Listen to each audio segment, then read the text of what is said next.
RSS का सबसे बड़ा गुंडा है।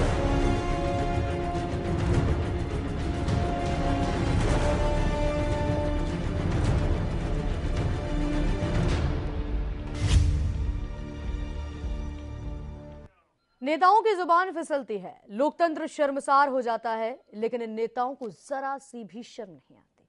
अरे नेताजी, लोकतंत्र में इस तरह की असंसदीय भाषा का इस्तेमाल तो ना करें।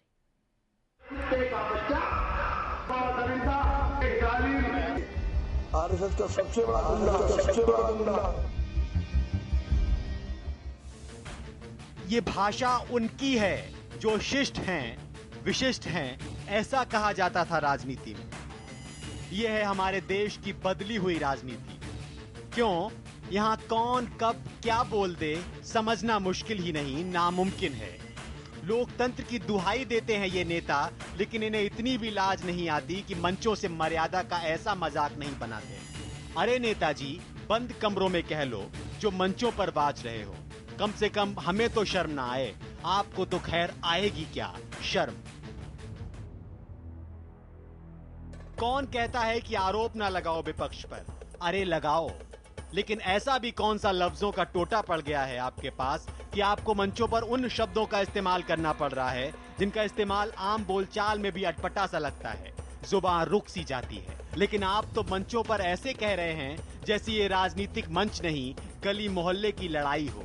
अजी हम जानते हैं आजम साहब, आपके आरोप लगाने का तरीका और तरकीब दोनों अलग हैं, लेकिन ऐसा भी क्या हुआ महोदय कि आपको आरोप लगाने के लिए एक जानवर का सहारा लेना पड़ा। सुना है आपकी उर्दू जुबान का जमाना कायल है, कुछ और कह लिया होता। क्या उर्दू में हर्फ नहीं मिले आपको? कि हम ये कहने वालों को कि मोटर के पहिए के नीचे आ जाता है तो हम जरूर होता है। और बेनी जी आपके तो खैर कहने ही क्या। लोकतंत्र में क्या शोभा देता है और क्या नहीं, ये तो हम नहीं जानते, लेकिन इसकी दुहाई देकर आप जो कह रहे हैं वो कतई शोभा नहीं देता।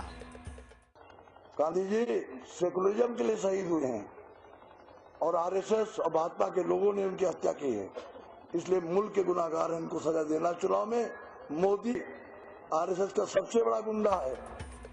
क्या पता आप जिसे आज गुंडा कह रहे हैं, कल को अगर आप उसका गुणगान करने लगे तो क्या होगा, क्योंकि आपकी फितरत में ही ये है, जहां फायदा वहां आप।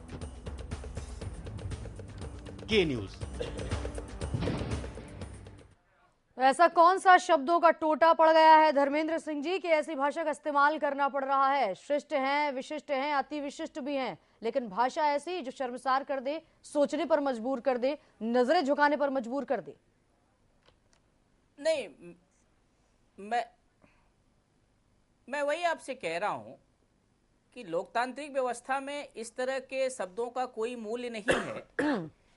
लेकिन ये शब्द आज चर्चा में इसलिए आए हैं हाँ, क्योंकि आजम साहब ने बयान दिया है। हाँ, इससे पहले मैंने नहीं देखा कि किसी मीडिया घराने ने घंटों घंटों शब्दों पे डिबेट कराई हो।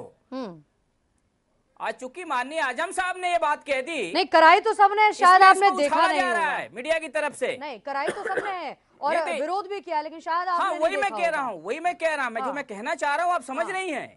जो मैं कहना चाह रहा हूँ आप समझ रही हैं कि इसके पीछे भी किन किन शब्दों का यूज हुआ, किन किन नेताओं ने कहा। कोई पार्टी अछूती नहीं है। हम पार्टी, लेकिन मीडिया आज इसको मुद्दा बना रहा है क्योंकि ये आजम साहब ने कहा है। नहीं, हम सबकी बात कर रहे हैं, हम किसी एक की बात नहीं कर रहे। हमारे पार्टी के मुद्दे को मैं बता रहा हूँ कि सभी पार्टियों ने इस तरह के अल्फाजों का यूज किया, लेकिन मीडिया में आज ये मुद्दा तब बना जब माननीय आजम साहब ने इस शब्द को बोला। नहीं, इससे पहले भी तमाम लोगों ने बोला, तब भी हमने मुद्दा बनाया, तब भी हमने मसला उठाया। मैं जो कहना चाह रहा हूँ आप समझ रही हैं। नहीं, शायद आपने सुना नहीं होगा। कुछ लोग इशारों में बात करते हैं और इशारों में उन्हें कहा तो उन्होंने तो कह दिया कि वो बड़े भाई हैं। ठीक तो कहा। हाँ, मीडिया इशारे खूब समझती है।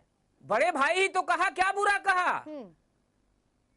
किससे कहा, किसके लिए मैं वही कह रहा हूँ कि आज माननीय आजम साहब ने इस तरह के अल्फाज यूज किए, इसलिए उसको उछाला जा रहा है। नेता के खिलाफ इसके पीछे आप एके एंटोनी कहिए, पाकिस्तानी एजेंट कहिए, कोई आरएसएस का बोलते कि संघ का एजेंट है, उसको वहां तक चल रहा है, लेकिन आज आजम साहब ने बोला इसलिए मुद्दा बन गया, क्योंकि उनको बोलने का हक नहीं है इस देश में। चर्चा को भटकाइए मत, किसी आप उनको गाली देते रहिए, वो केवल सुनते रहे, इस बात का उनको हक है। नहीं हो रही धर्मेंद्र सिंह जी, नहीं, मैं मुद्दे को भटकाना और रियलिटी बता रहा हूँ। हर एक नेता की इसके पहले सिर्फ पंच लाइन में लिख के आता था, इसका समर्थन बिल्कुल एक हल्की सी बाइट आती थी, घंटों घंटों किसी मीडिया घराने ने डिबेट नहीं कराई है। डिबेट आज पहली बार हो रहा है क्योंकि आजम साहब ने वो बयान दिया है। धर्मेंद्र सिंह जी, इससे तरह अगर हम बात कर ले, चलिए भाषा से अलग भी अगर हम बात कर ले, गौतम बुद्ध नगर से आप ही की पार्टी के उम्मीदवार है नरेंद्र भाटी, लोगों को सलाह देते हैं 90% वोटिंग कीजिए, दोबारा कीजिए, डरिएगा मत, लखनऊ में हमारी सरकार है।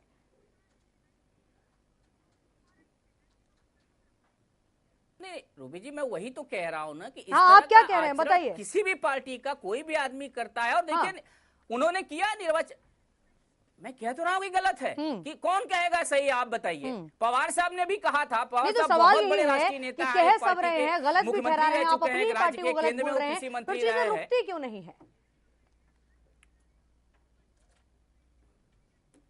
मैं अपनी पार्टी को गलत नहीं बोल रहा हूँ, जो भी पार्टी का नेता, किसी भी पार्टी का आप फिलहाल अपनी पार्टी के मसले पर जवाब दीजिए। धर्मेंद्र सिंह जी, अगर ये हक है अपने मसले पर जवाब दीजिए। पाकिस्तानी एजेंट कहें, आप किसी को बाड्रा, आप किसी को अंबानी का दामाद बना दे, आप किसी को अदानी का साला बना दें, वहां तक तो ठीक है। नहीं, बिल्कुल ठीक नहीं है, बिल्कुल भी ठीक नहीं है। लेकिन दूसरे समाज का व्यक्ति, उमेंद्र भारत जी हमारे साथ हैं, हम उनसे भी यही बात कर रहे हैं। बिल्कुल ठीक तो है, उन्होंने बड़ा भाई तो कहा है, क्या बुरा कहा है?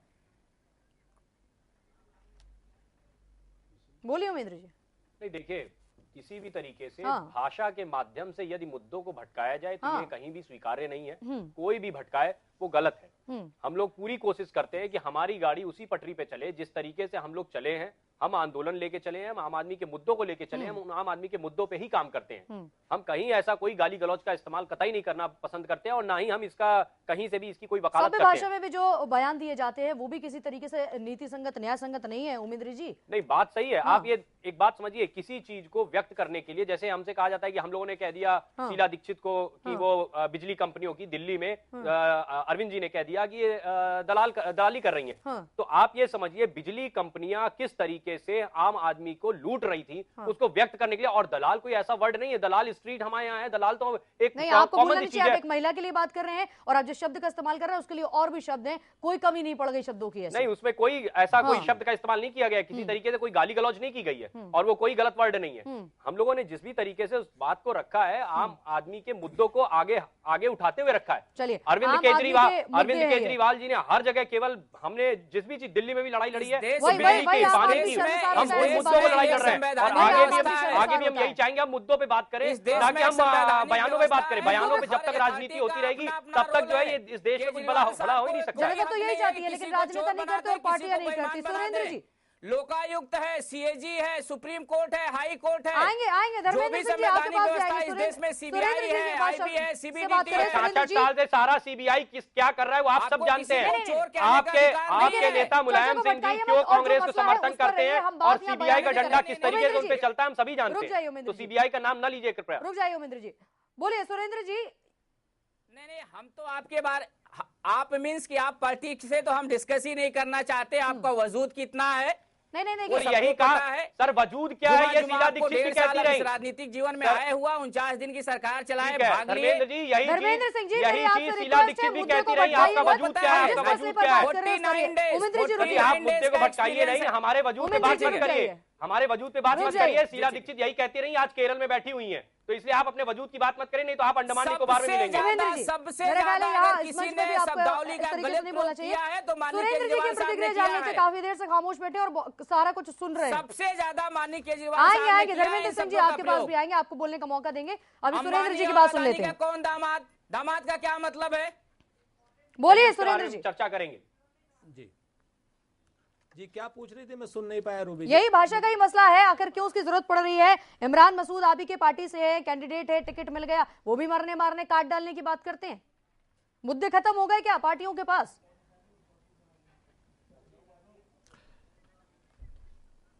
देखिए, अब मेरी बात 2 मिनट के लिए सुन लीजिए, मैं 1-1.5 मिनट से ज्यादा नहीं बोलूंगा। बोलिए। एक मेरे दोस्त हैं मनीष शुक्ला, शायर हैं, उन्होंने लिखा था कि सीधी सच्ची बात है कोई झूठ नहीं और चोट लगाकर कहते हो कि रूठ नहीं, और खुद ही भरते जाते हो गुब्बारे को रूबी जी, खुद ही भरते जाते हो गुब्बारे को और कहते हो गुब्बारे फूट नहीं। देखिए, जो माननीय नरेंद्र मोदी जी ने 2002 में किया और कराया अपने शासन और प्रशासन के द्वारा, उसके मुखालफत में पूरे देश में एक वर्ग विशेष में अल्पसंख्यक में एक भयानक गुस्से की परिणति है। मैं इमरान मसूद पर आ रहा हूं, मैं सीधे सीधे और बहुत स्पष्ट बात कह रहा हूं। जरा जल्दी इमरान मसूद ने जिस भाषा का इस्तेमाल किया वो 6 महीने पहले किया था, और वो नैतिक रूप से बिल्कुल गलत है। हम बिल्कुल डिसअप्रूव करते हैं और उनको जेल हो गई। आज उनको कोर्ट से राहत मिली है क्योंकि वो भाषा उन्होंने 6 महीने पहले इस्तेमाल की थी। मैं पार्टी में जिस समय पार्टी में लिया था उस वक्त, और जिस वक्त टिकट दिया था उस वक्त ये बात सामने नहीं आई थी। पर आपने जानकारी तो की होगी किस तरीके का उनका दूसरी बात, हमारे राहुल गांधी जी ने इस भाषा को, मैं बताता हूं आपसे जानकारियां तो मैंने कहा ना कि इस देश में नरेंद्र मोदी जी ने जिस प्रकार से गुजरात का नरसंहार कराया, जेनोसाइड कराया, उससे सिर्फ इमरान मसूद में ही नहीं, देश के अल्पसंख्यक समुदाय के एक एक बच्चे में गुस्सा है। उधर मत जाइए, और वो गुस्सा जो है वो कभी कभी गलत तरीके से वो व्यक्त कर देता है, उसका हमें खेद है, उसका हमें खेद है। मैं खुद कह रहा हूं रूबी जी, मैंने उनके बयान का नहीं किया, कानूनी बचाव किया है। नैतिक बचाव मैंने नहीं किया। मेरे नेता राहुल गांधी ने नैतिकता की बात करते लेकिन नैतिक बचाव नहीं किया। रघुनंदन जी, नैतिकता भारतीय राजनीति में ये वो शब्द है जिसकी बात हर पार्टी करती है, हर नेता करता है, लेकिन उसके बाद भी सिर्फ जुबान तक बाद में बुला दिया जाता है। क्या तरीका है? देखिए, ऐसा है जैसे मेरे मित्र कह रहे हैं, राहुल जी 2002 दंगा, 2002 दंगा, 2002 दंगा। अरे मेरे भाई, सूप तो बोल ही रहा है, चलनी क्या बोले जिसमें 9 से छेद हैं। 84 का दंगा, मुजफ्फरनगर का दंगा, उसमें आप शामिल, अगर नहीं शामिल तो सरकार को बर्खास्त कर देते। आपके पास है क्या? केवल मोदी, हर आदमी मोदी पीछे पड़ा है। अगर दंगा होता तो सरकार गुजरात के दंगों से नहीं हो सकती। लगातार गुजरात में आप मत बोलो चोर मौसेरे भाई, साथ में मत बोलिए, मेरी बात सुनिए धर्मेंद्र जी और आप राजपूत जी। चोर मौसेरे भाई हो आप लोग सरकार भी चलाते हो। धर्मेंद्र सिंह जी बता रहा हूँ, मैं बोल रहा हूँ तो आप थोड़ा सा रुकिए। आपने बहुत बोल दिया, मेरी सुन लीजिए। आपको क्यों खिसियानी बिल्ली खंबा नोच रहे हैं आप लोग? अरे क्यों ये खिसियानी बिल्ली खंबा नोच रहे हैं? नरेंद्र मोदी आ रहे हैं, नरेंद्र मोदी आएंगे, भारत के प्रधानमंत्री बनेंगे, आप सबको कष्ट होगा, आप सबको परेशानी होगी, आप सब परेशान होंगे, लगातार हो। और जैसे लगातार गुजरात में सरकार भारतीय जनता पार्टी की है, उसी तरह से अब लगातार सरकार केंद्र में भारतीय जनता पार्टी की होगी। चलिए, सरकार किसकी बनेगी हम देख लेंगे, लेकिन फिलहाल हम बात कर रहे हैं वही सरकार बनाने का ख्वाब देखने वाले, प्रधानमंत्री पद का सपना देखने वाले, अच्छा काम करेंगे, कैसी भाषा का इस्तेमाल करेंगे, हम उस पर बात कर रहे हैं। पैनल से कहेंगे एक ब्रेक लेने के लिए, उसके बाद बढ़ेंगे आगे।